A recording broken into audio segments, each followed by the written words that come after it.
أشهد أن لا إله إلا الله وحده لا شريك له له الملك المبين وأشهد أن محمدا عبده ورسوله المبعوث رحمة للعالمين. اللهم صل وسلم على أشرف الأنبياء والمرسلين Muhammadin wa ala alihi wa sahbihi wa man tabi'ahu bi ihsanin ila yaumiddin, amma ba'du. Jamaah salat Isya dan Qiyamul Lail Masjid Imam Bukhari yang dirahmati Allah. Alhamdulillah, kita bersyukur kehadirat Allah Subhanahu wa taala.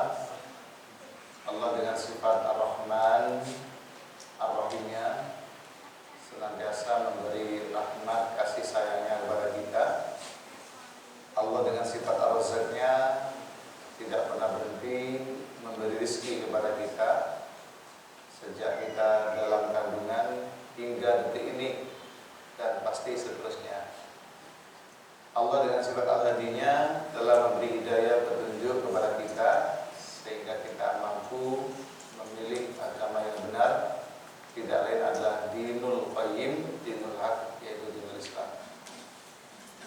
Jamaah sholat Isya yang dimuliakan Allah, malam hari ini kita mengambil tema Islam sebagai agama rahmatan lil alamin. Berangkat dari sebuah ayat, insyaallah Bapak Ibu sangat hafal, surat Al-Anbiya ayat 107. A'udzu billahi minasyaitonir rajim. Wa ma arsalnaka illa rahmatan lil alamin.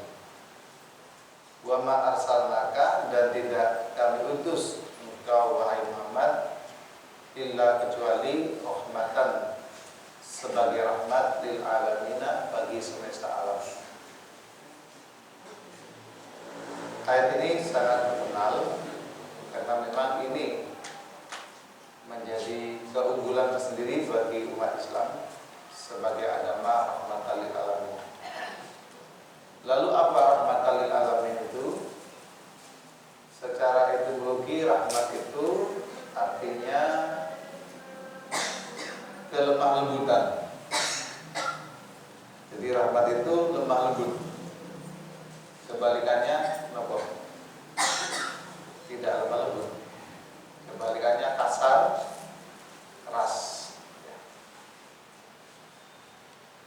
Lalu yang kedua bisa dimaknai rahmat itu sebagai kepedulian, bentuk kasih sayang kita kepada sesama dibuktikan dengan kepedulian, peduli dengan kondisi yang dialami oleh orang lain, oleh lingkungan sekitarnya. Tidak boleh acuh tak acuh atau tidak tahu menang. Hadirin ma'asyiral muslimin rahimakumullah. Jadi rahmatan ini satu akar dengan kalimat Rahman Rahim. Kalau Rahman itu kasih sayang Allah yang Allah berikan kepada segenap makhluknya tanpa pandang bulu, baik itu manusia maupun yang lain, baik manusia yang beriman maupun yang tidak beriman, Allah beri semua. Lalu yang kedua, Rahim, Ar-Rahim, kasih sayang Allah yang Allah berikan hanya kepada alladzina istafainahu, yaitu orang-orang yang Allah pilih. Siapa mereka? Yaitu kita, orang-orang yang diberi hidayah, petunjuk berupa agama Islam. Rahmat juga bisa dikaitkan dengan rahim. Rahim itu kandungan.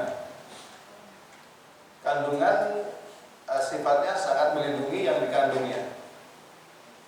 Janin yang dikandungnya itu begitu dilindungi, sangat protektif. Maka sesungguhnya kita sebagai orang yang beragama Islam seharusnya di dalam melindungi sesama itu sungguh-sungguh. Melindungi jangan sampai sesama itu mengalami kecelakaan, mengalami kesengsaraan. Melindungi, apalagi ada niat untuk mencelakakan, sama sekali tidak ada.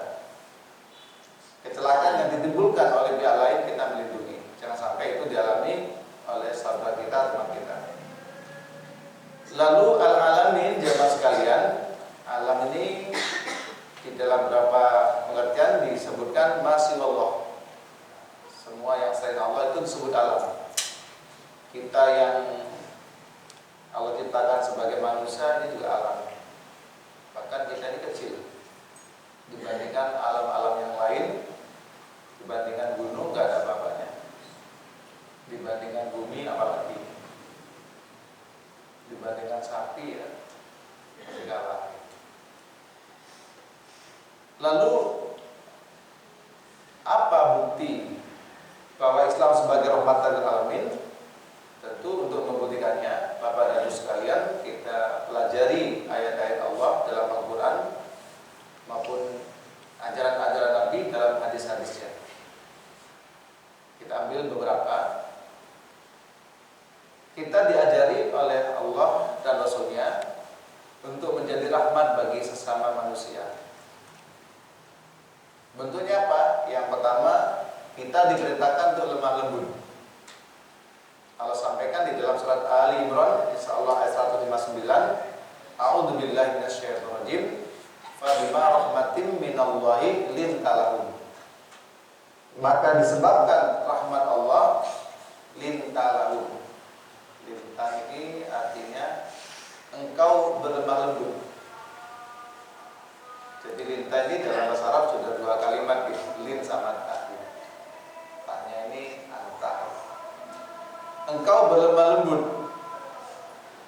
Walaupun tafaddan ghalidul qalbi lan faddu min haulik. Jika engkau bersikap keras dan kasar dan keras hati, pasti mereka akan pergi dari sekelilingmu, wahai Muhammad. Ayat ini turun Bapak Ibu terkait evaluasi terhadap apa yang dialami oleh kaum muslimin yang mengalami kekalahan di dalam perang Uhud, di mana salah satu penyebabnya adalah ketidaktaatan sebagian prajurit atas instruksi Nabi Muhammad SAW. Tentu Nabi sebagai manusia bisa gelo ya, bisa kecewa. Kalau kita paling marah, istakan dari oleh Nabi lago. Nabi tidak marah oleh Allah, disampaikan disebabkan rahmat Allah engkau berlemah lembut. Allah memberi rahmat kepada Nabi Muhammad berupa kemampuan berlaku bersikap lemah lembut. Seandainya yang muncul sikap kasar dan keras hati, pasti mereka akan lari pergi dari sekelilingmu. Ini yang pertama.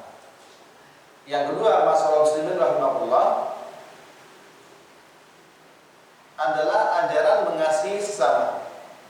Dalam sabdanya Nabi menyampaikan ar-rahimuna yarhamuhumur rahman. Orang-orang yang memberi kasih sayang itu mereka akan dikasih sayangi oleh Ar-Rahman, yaitu Allah Subhanahu wa ta'ala.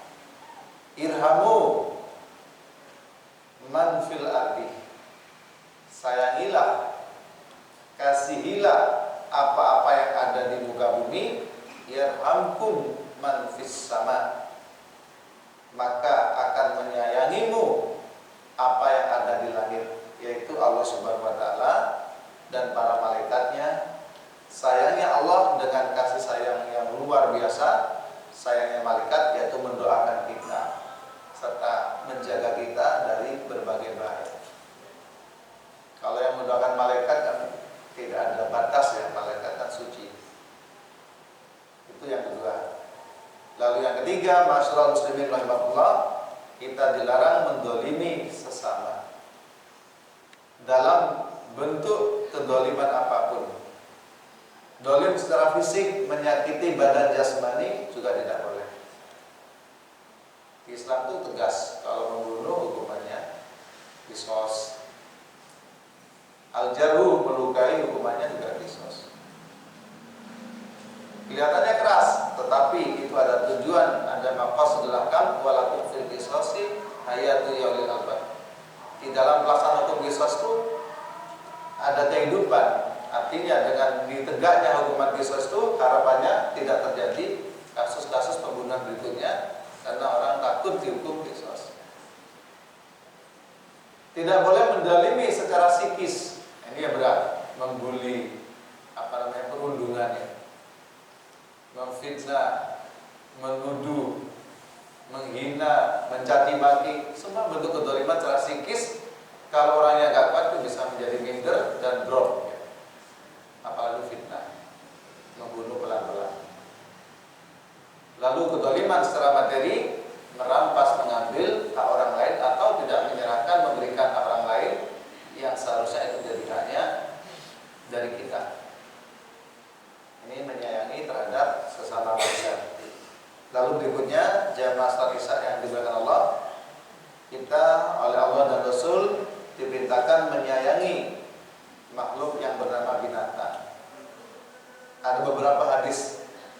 Yang pertama, Allah akan mengampuni dan memasukkan surga, memasukkan dalam surga orang yang menyayangi binatang. Bapak Ibu pernah dengar sebuah hadis yang menceritakan seorang laki-laki yutilus safarah yang melakukan perjalanan panjang, lalu dia mengalami istaddah, ya, mengalami haus, ya, istaddah alail atas, haus yang luar biasa. Lalu dia menemukan sumur, dia ambil minum, kemudian minumlah dia secara puas. Setelah keluar dari sumur, dia melihat ada seekor anjing yang menjilat-jilat tanah sebagai tanda kehausan. Dia mengatakan, ya Allah, kasihan anjing itu. Sekarang dia mengalami kehausan yang luar biasa sebagaimana yang aku alami tadi. Tanpa berpikir panjang, dia kembali ke sumur itu. Karena sumurnya nggak seperti di sini, ya. Sumurnya itu, ya, bentuknya kalau yang saya pernah dengar itu sumurnya seperti sumber di bawah yang harus ditapaki ke bawahnya. Dia ambil air. Dengan cara apa diambil? Karena dia nggak membawa apa-apa, hanya membawa sepatu, sepatunya dilepas. Sepatu yang menutupi mata kaki yang dalam bahasa disebut dengan kufah, ya, muzah, ya, dalam bahasa pondok itu muzah. Itu dia isi dengan air. Sampai di atas ia berikan air dalam sepatu itu kepada si anjing tadi. Anjing itu menikmati betul. Wafarallahu lahu, Allah mengampuni orang tersebut, wa falahu al-jannata, dan memasukkannya ke dalam surga. Anjing, kita ini kan sama anjing kan nggak senang, ya. Nggak senangnya takut kena najis mengolah roh. Tapi ternyata bisa masuk surga gara-gara anjing. Ashabul Kahfi juga ada temannya, ya, anjing juga. Sekarang anjing itu menjadi K9, ya, pelacak bagi dunia kepolisian dan penting posisinya. Hadirin ma'asyiral muslimin rahimakumullah. Lalu yang kedua, orang yang menyiksa binatang ada hukumannya, yaitu hukumannya neraka. Udibat imro'atun, katakan Nabi, ada seorang wanita disiksa fi hirotin disebabkan kucing. Ada apa wanita dengan kucing tadi? Habasatha hatta matajuan. Si wanita tadi mengurung si kucing tadi atau mengikat kucing tadi, lalu tidak diberi makan. Hatta matajuan, sampai kucing ini mati kelaparan. Ya. Insyaallah dari sekian ini ada yang suka kucing, ada yang takut sama kucing. Kalau takut, kalau nggak suka jangan disepak. Ada yang sangat suka sampai di koloni gitu. Kalau sakit dibawa ke dokter, bayar sekedar. Kalau awet di loro, ganti rasa-rasa. Nah, ini kucing. Lalu yang ketiga, masalah muslimin rahimahullah, ketika kita menyembelih binatang, ya, sembelihlah dengan baik. Ada binatang yang boleh dibunuh karena berbahaya, ada binatang yang halal dagingnya, tetapi dalam menyembelihnya Nabi memberi tuntunan. Innallaha katabal ihsan ala kulli syai'. Sesungguhnya Allah mewajibkan bersikap baik terhadap semua hal. Fa idza qataltum, jika kau membunuh, fa asinu al-qitlata. Perbaguslah di dalam membunuh, jangan menyiksa. Kalau membunuh langsung dibunuh. Ada tikus ya langsung dibunuh. Jangan sampai tikus ditangkap kemudian dikurung lalu di tengah latar, dijemur seharian penuh sampai ke lingkungan, itu menyiksa. Atau bapak ibu yang dekat itu nyamuk dengan tangkap kemudian ditarik selirini, ditarik sikil iki kuman iki bendol kabeh. Mati dia, tapi temannya datang lagi buahnya. Semua nyamuknya satu, tapi temannya banyak. Hadirin masalah muslimin rahimahullah. Wa idza dabaqtum, jika engkau menyembelih fasilu dzibhata, perbaguslah di dalam menyembelihnya itu. Pertajam mata pisaumu, posisikan yang enak binatang sembilan itu. Kalau orang dulu tuh sebelum nyembelih ayam tuh mesti dikurung dulu 3 hari, dikasih makan yang banyak, terus mangan umurmu karet lebih dikurung. Ternyata tujuannya supaya nggak hilang, supaya tidak makan sembarangan. Karena kalau ayam kalau dilepas sembarang dimakan, kodok nanti ya dimakan. Sampai yang berikutnya, perhatian kita terhadap binatang, kasih sayang kita terhadap binatang. Di dalam ada bukodoil aja, Bapak Ibu sekalian, di dalam etika buang hajat, khususnya ketika seseorang ada di tempat yang terbuka seperti hutan, oro-oro, lalu dia kebelet pipis, di situ ada etika. Jangan pipis di lubang, ya. Di ada tanah itu kan banyak lubang-lubang. Jangan pipis itu. Kalau dulu kita masih kecil tuh malah gitu. Kenapa? Debu itu kayak gunung-gunungan, terus duyui, terus dibalang koncoy. Ya. Nakal ya. Jangan pipis di lubang. Khawatir situ ada binatang. Mungkin ada semut yang sedang istirahat, terus kita pipis itu. Kasihan semutnya. Panas, pesing, mareman peti bilang. Atau semutnya lagi rapat ya. Semut kan unik ya. Bisa rapat situ meeting ya. Ya kalau yang keluar semut kayak ulo, bisa dicopot kuku nih. Ini sampai ke sana. Kasih sayang rahmatan lil alamin. Termasuk tentu dalam etika buang hajat itu kasih sayang terhadap sama manusia itu jangan pipis sembarangan. Saya ini guru SMA 2 lama 11 tahun. Mesti lewat depannya Biskup Garuda, masih ingat ya? Biskup Garuda. Itu kan dulu ada biskup ya. Situasi itu, ya Allah pusing. Sampai ditulis dia bahwa jangan kencing di sini kecuali anjing. Enggak kencing di sini tapi di sebelahnya. Ya Allah.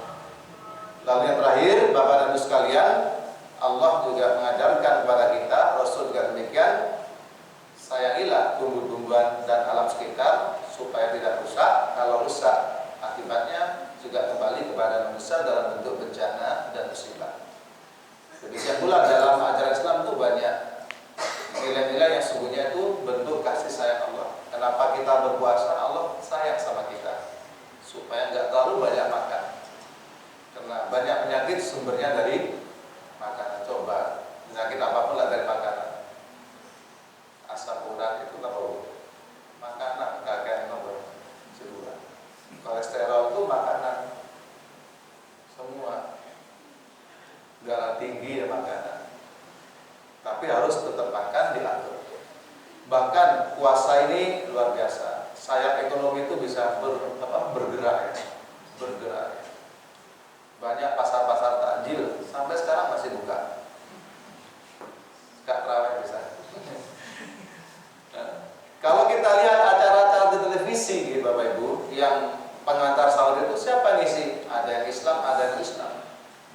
Yang non-Islam menikmati Ramadan itu. Alhamdulillah Ramadan tiba. Ada kontrak untuk tayang di TV sekian episode, tinggal itu. Padahal agamanya tidak Islam tapi bilang alhamdulillah. Coba tanya Ruben dan Sulu itu kan menikmati betul ya. Kalau tayang itu rahmatan lil alamin. Toko-toko sing dodol baju macam-macam itu sinten yang punya yang gede-gede itu. Bukan orang Islam, tapi mereka luar biasa.